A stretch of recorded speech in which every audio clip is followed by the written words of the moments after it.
So we're just going to talk about some basic items that you'll want to know when it comes to financial aid, including FAFSA dates and filing information and how to be eligible for financial aid, the differences between the federal loan options, 5 tips for how to view and complete the financial aid process, some online resources that are available for all UC Davis students, how the financial aid office can help you, and some key takeaways for today. So some basic items that you'll want to keep in mind in regards to the FAFSA. So the first date you want to keep in mind is October 1st, and this is when the application for the next academic year becomes available. So if you're starting in fall 2020, then the application for your FAFSA would have become available to complete starting October 1st, 2019. So you have a lot of time to be able to complete this application. Another date you're going to hear is the March 2nd filing date. So a lot of people assume that if it's past March 2nd, you're not able to apply for financial aid, but this is more geared toward undergraduate students who have certain aid that is specific to that deadline. So if it's after March 2nd, no need to worry, you can still apply and receive federal financial aid. And then when filling out the FAFSA, there's a couple questions that you want to make sure that you answer right, because it can delay the process if they need to be corrected. So the first one is question number 29 within the FAFSA, and it asks what your college level will be during the academic year. So you want to make sure that you answer this with first year graduate professional if you're entering the program, or continuing graduate professional if this is not your first year. The second question is question number 30, and it's going to ask what degree or certificate you're planning on working on during the academic year. And you want to make sure that you answer graduate or professional degree. And then the next one is number 48, and it is going to ask if you're working on a master's or doctorate program. And definitely make sure that you answer this one yes. If these are not wrong, then you're going to have a requirement to correct your FAFSA to the right academic year or to the right grade levels, and it will delay the process. So there's certain items that every student that receives financial aid should be aware of throughout the year. And then the first one is going to be, you want to make sure that you're enrolled in at least 6 units. If you're in less than 6 units, then you are not eligible for financial aid, and those loans will not disperse. So you want to keep in mind too, with those 6 units, waitlisted courses do not count. So if you're in one course that you're fully admitted and one that you're waitlisted, your loans will not disperse. So keep that in mind when you're planning all of your courses out. And then for each quarter, the school will start processing loans and all financial aid 10 days before the first day of the term. So that's how early we can start processing loans. So you want to make sure you have all your requirements done ahead of time. And then to ensure timely coverage of your tuition and fees, make sure that you've completed your FAFSA as early as you can, which is that October 1st date the year before. And then if you have any requirements on your account, make sure that those are done at least 4 weeks before we start processing the disbursements, which is that 10 days before the start of the term. And then each quarter, every student is required to register their academic participation. The participation will have you review the Code of Academic Conduct each quarter. And then this is going to also tell the school that you're participating this quarter in your courses and that you plan on attending. And this will have to be completed within the first 2 weeks of the quarter and is a requirement regardless of whether you're receiving federal financial aid or not. And if you're receiving financial aid and do not complete this, then we would end up canceling all financial aid and a registration hold would be placed on your account. So the first loan option that you'll see when you complete the FAFSA is the Federal Direct Unsubsidized Loan. And then in order to receive this loan, you have to complete the FAFSA and be enrolled in at least 6 units in an eligible graduate degree program. The interest rate on this one as of July 1st is 4.3%, and that is a fixed rate for the life of the loan. When it comes to repaying the loan, you're not required to make any payments while you're enrolled in school, and you won't start until 6 months after you either go below half-time, which is that 6 units, or you graduate the program. So if you have a quarter that you're planning on only taking one course, then that would start that 6-month calendar date to repayment. And then the maximum amount a student can borrow in this loan per year is $20,500. So that's typically not enough for a student to cover the cost of their program. So the next loan that you'll see is the Federal Graduate Plus loan. So because that one has the maximum of $20,500 a year, the Plus loan is that additional option to help cover the remaining costs of the program and any living expenses that a student might need. So with this one, in order to receive it, you do have to have an approved credit check, and what they're looking for is that a student doesn't have any adverse credit history. So that's going to include things such as a bankruptcy, foreclosure, lien, or any other major negative marks on a student's credit.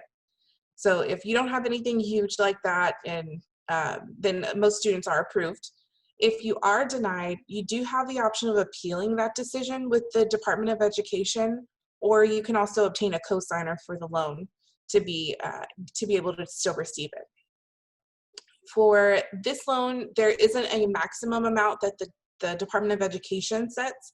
It's determined based on your program, and we create what's called a cost of attendance, and we'll look at that next and go over what that means. So the interest rate for this loan, the Plus loan, it previously was 7.08, and it's going down to 5.3 as of July 1st. And then this one will also go into repayment. Oops, sorry. Go back. There. This one will also go into repayment the same as the unsubsidized loan. It'll start that 6-month timer, basically, if you go below half-time or graduate and complete the program. And then if you would like to see if you're eligible for the Plus loan, you can apply at studentloans.gov. There's an application for a credit check on there. You just want to make sure that you're watching the timing, because that application approval or denial is only good for 180 days. So you want to make sure you look at the dates when you're completing the application. So the first tip is you want to look at your award letter. So this is in what's called your My Awards account. So once an award letter is created, you'll get a link saying that it's available to view, and this is where you'll go to view that information. So on the first page of that website, you'll see a summary tab. And then on that tab, you'll see a few different things. So this is the breakdown of your cost of attendance, and it's going to show items such as tuition, books and supplies, room and board, personal expenses, and those are all estimated estimated costs that we use to create that budget or cost of attendance for a student in a program. And then next you'll see, also to keep in mind, there's the health insurance charge that's on there. So this is a charge to all students enrolled in the school. And then there is the option to apply for a waiver. So the waiver, you would complete that if you already have your own health insurance that's comparable to what the school has, because you wouldn't need the school's health insurance in that case. So if that is the instance and you have the waiver, that charge would not be applied to your account. And then the next section is the total estimated contributions, and that's from the FAFSA. So that's the EFC, or expected family contribution, that comes from the information that you enter in your FAFSA, which includes your household size, how many people live at home, the income and asset information that you report. So that's what that number comes from, is just what you entered in the FAFSA. Then the next section, you'll see estimated financial need. So this will tell us how much need-based aid a student can receive, but for graduate students, it doesn't typically apply, only if you're receiving a scholarship that has a need-based requirement would that matter for you guys. And then that last section is the remaining cost section, which is the amount of total estimated cost of attendance that's not covered.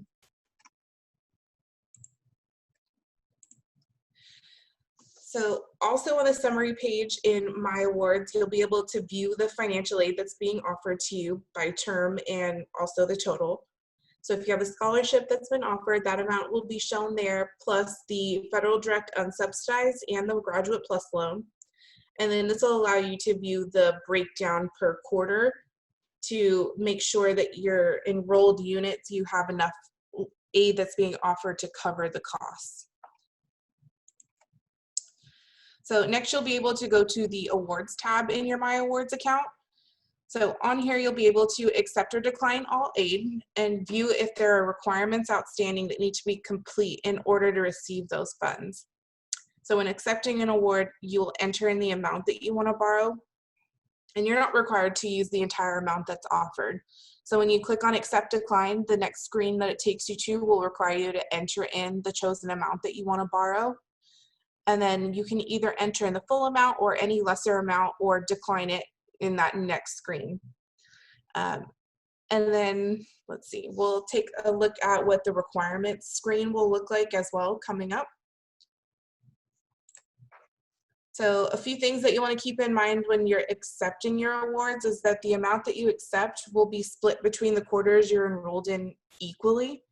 So if there is an instance where you plan on taking more units one quarter compared to another, then you would just want to reach out to me and let me know, and I can move around that Graduate Plus allotment so you have more in one quarter than another. And then also any amount that you're planning on accepting, it's not going to be the exact dollar amount that is applied to your student account. So there's something called an origination fee. This is basically just a processing fee that the Department of Education takes off the top of a loan prior to sending the funds to your student account. So the fee for the unsubsidized loan is 1.059%, and the plus fee is 4.236%. So you want to keep that in mind, that whatever you're accepting is not going to be the exact dollar amount that's placed into your account. So this is the requirement screen that you'll see if you have any outstanding requirements. So the top three are items that are required of all students receiving financial aid. So the first one is you're going to authorize up to $200 of the current academic year to be able to pay towards a previous year's debt. And if you would like, you can deny this, but it still has to be completed. The second one is the Student Financial Aid Statement of Understanding, and this just explains how to maintain eligibility for the financial aid as well as the student's rights and responsibilities. That third one is the Title IV Fund Authorization, and this allows the school to apply funds to be paid toward a debt and give remaining funds to the student if there is any. And then each of these items, once you go in to complete them, will have more of an explanation of what they are and what you're completing. And then there's specific requirements for the type of loan that you intend on borrowing. For example, if you plan on using the Graduate Plus loan, then you'll have to complete all items listed under that Federal Direct Grad Plus loan. And then under each one, you'll see a list of specific items. So those will include the Direct Loan Master Promissory Note and the entrance interview, as well as the Graduate Plus application for that Grad Plus loan. And then you want to make sure that you keep in mind that there are separate requirements for the promissory note. So there's not just one requirement, there are two separate promissory notes that you'll be completing. So another important function in My Awards is called the Change in Aid form. So this is where you'll be able to let us know if you have any outside funding. So if you receive a scholarship from outside the university, you'll let us know on that form, and then we'll be able to update it onto your award letter to take that into account. You can also request changes to be made to your loan. If you accepted a loan and you decide you don't want it, you can cancel it. You can increase or decrease a loan or make any other changes to your loans or your financial aid on that form. And then you just want to also keep in mind that there is that origination fee when you are entering in an amount. So if you have an exact amount that you want to cover, just keep those percentages in mind when you're making that request. If you're not interested in using the federal direct loans, then there is the link to the alternative loans on that page as well. So that'll take you to a list of different private loan lenders that you can look into as well. And then if you have anyone that you want us to be able to give any information to about your student account or any financial information, you will have to complete that third-party authorization form. Otherwise, we won't be able to give anyone any information about them. So earlier, we already looked at this under the summary tab, what the financial aid looks like, the breakdown. So also on that page, you'll see a link to your MyBill account. So on there, you'll be able to look at what your actual charges are to make sure that your loans have paid out towards that balance. If you plan on making payments towards your account, that link will be it'll be in that link as well. And then you'll be able to make sure that all your charges look correct. If you see anything weird, you can let me know throughout the quarters. That's why I'm here, to help if anything gets caught in the process. If you also have that health insurance waiver, that will be shown on there as well. And then here's some additional resources if anyone wants to do a little bit more digging into this loan specifics. So the Graduate Plus application is on that studentloans.gov website, and it is available now. So you just want to make sure that if you plan on starting in fall, that it's 180 days at least before. If you're looking into alternative loans, make sure you start that process now so you can find the different lenders and make sure you find one that you like. And then there are also other things that will be available to students starting in October. So if the awards that you're offered aren't enough to help cover your living expenses outside of tuition and everything, then you have these options to increase your budget and your plus loan. So if you have your housing rent is way higher than you think it is accounted for in the budget, then you can complete one of these appeal forms, and it'll allow us to increase that plus loan and your budget to account for those numbers. If you have childcare costs or unexpected medical expenses or anything out of the ordinary that you end up having to pay for while you're enrolled, you can submit one of those forms and it'll allow us to review your budget and increase if we can. And then there's also a computer loan that is available to students, but if you plan on using this, make sure that you do the appeal before you buy a laptop, because it will not pay for a laptop that's already been purchased. And with this one, you are able to get an additional up to $2,500 to help cover that laptop cost. And then this is the UC Davis Financial Aid webpage. So this one has a bunch of important links that you want to make sure that you are aware of on here. So the first one is that important dates section. So that's going to have the academic calendar and all of the financial aid deadlines that you need to be aware of. So when you need to pay your bill by and things like that. On here, you'll also have another link to your My Awards that you can go in and view your awards and accept and decline or complete that change in aid form. On here, you'll also have the quick links button in the top right corner, and this will have shortcuts to the appeals and the forms that you'll need to complete if you choose to. A link to your MyBill, and another link to your My Awards. And then also on this page, you'll be able to find the financial wellness and outreach page. So they have workshops and presentations that will help students with budgeting and any other financial needs throughout the year.